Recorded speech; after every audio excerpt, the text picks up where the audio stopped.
Facebook Live is a fantastic app and it has lots of potential for the future, and it's definitely a wave that you want to ride. But it's not perfect. So in this video, I want to examine some of the downsides of Facebook Live. And I suppose the biggest downside is that it's live, so mistakes can't be edited out. So if you do or say something stupid, or if something goes wrong, then everyone is going to know about it. So there's no taking it back. There's no second chance to do it again and get it right like you can do if you're getting a YouTube video together or something like that. And while you'll never avoid banana skins completely, you can lessen the chances of an encounter. And that's by following what I call the 3 R's. Rehearse, rehearse, and rehearse.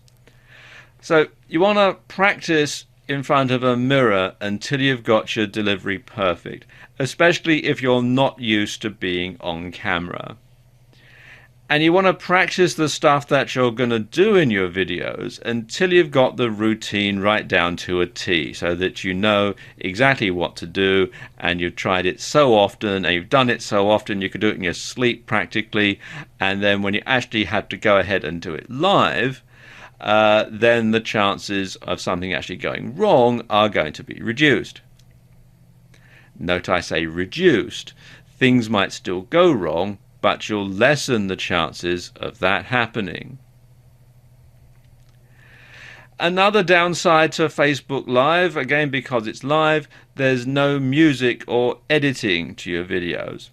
So, as I was just saying, you can't edit out mistakes. And you can't build atmosphere through adding music. Lots of people like to add some music to their videos to build the right sort of atmosphere. Well, you can't do that really in any type of Facebook Live video. In fact, there's no post-production of any kind. It is what it is, and it goes out live, and what they see is what they get.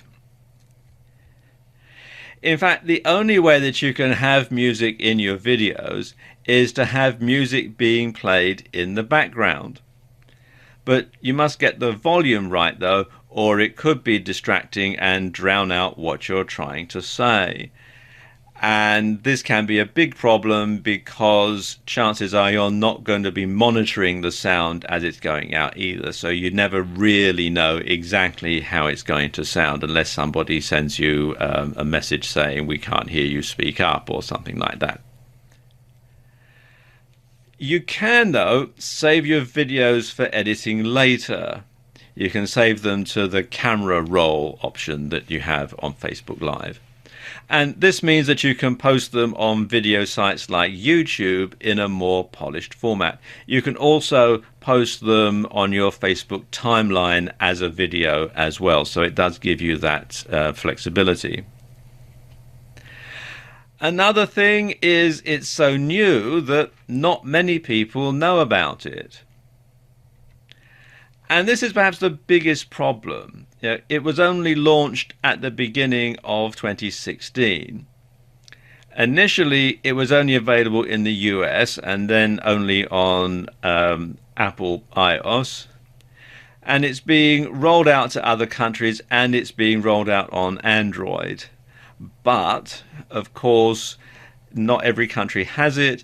And of course, you also need a 4G signal or Wi-Fi for it to work properly, which is another big problem, especially getting 4G. I know that most large cities in the US have 4G.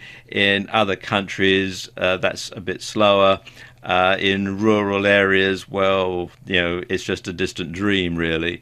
So you really do need to have a nice strong Wi-Fi signal in order to use it if 4G isn't available. So again, that's a big problem. And you'll need to tell your followers and subscribers, especially those who aren't on Facebook, about the app as well as your content. And this makes double the workload because you've got to convince people to, first of all, sign up for Facebook if they're not already members, and then to install the software on their smartphones or to go to your Facebook page. You have to verify your Facebook page, and it's a lot of hassle. And so it makes a lot of workload for you.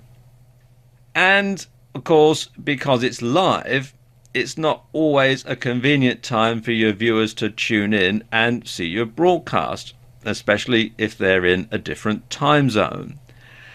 And this is something else, if you happen to have a video up on YouTube, well, people can log in and watch it at their convenience.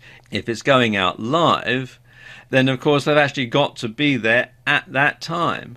And they've got to have their computer or their smartphone or their tablet device on at that particular moment.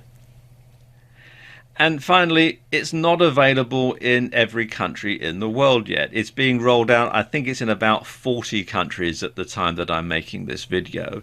It's across the US and it's in a lot of countries in Europe. But other places in the world, it's just simply not available. So if you have a far-flung audience, then they're not going to be able to see it at all. So there you go, just a few downsides to using Facebook Live.